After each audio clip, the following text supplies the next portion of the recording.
एवढे आंबे म्हणजे भरपूरच झाले का एक पेटी. मी जान्हवी, हां. ज्या कामासाठी आपण आलो होतो ते तर करायचंच राहिलं ना. विसरले. या ना संतोष दादा, पत्रिका अजून छापल्या नाहीये, पण तुझी धाकटी बहीण आणि जयंत कानेटकर यांचं लवकरच आता लग्न होणार आहे. तर आता सगळे रुसवे फुगवे हेवे दावे विसरून लग्नाला नक्की यायचं. हा दादा, लग्नाला यायचं. हा येणार ना, म्हणजे काय, येणार येणार येणार. हां. जयंत सर नमस्कार. हां. नमस्कार करते.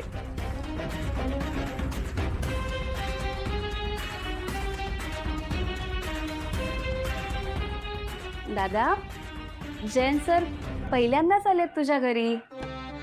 आम्हाला काही चहा कॉफी काही विचारणार आहेस की नाही?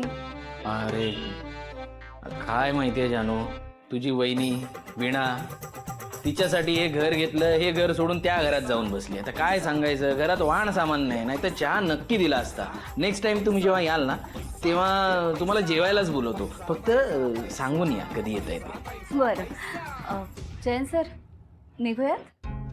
येस, मला ॲक्च्युली ना संतोष दादांशी 2 मिनटं बोलायचं होतं. का? तुम्ही गाडीकडे थांबाल का? ओके आलोच. दादा येते, काळजी घे. हे गेली.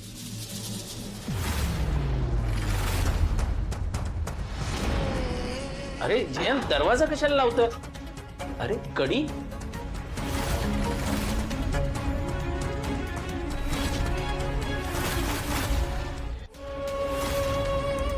हा बोल, काय बोलायचं होतं? काय करतोय? बंदूक? ए जयंत, काय करतोयस तू? पैशांसाठी केलंस ना तू हे सगळं? काय? मला माहिती आहे ना, पैशांसाठीच केलंस तू. किती पैसे आले? 10 लाख. तुला पत्ता आणि वेळ पाठवली आहे, तिथे गपगुमान 10 लाख रुपये घेऊन ये. काय बोलतोयस तू?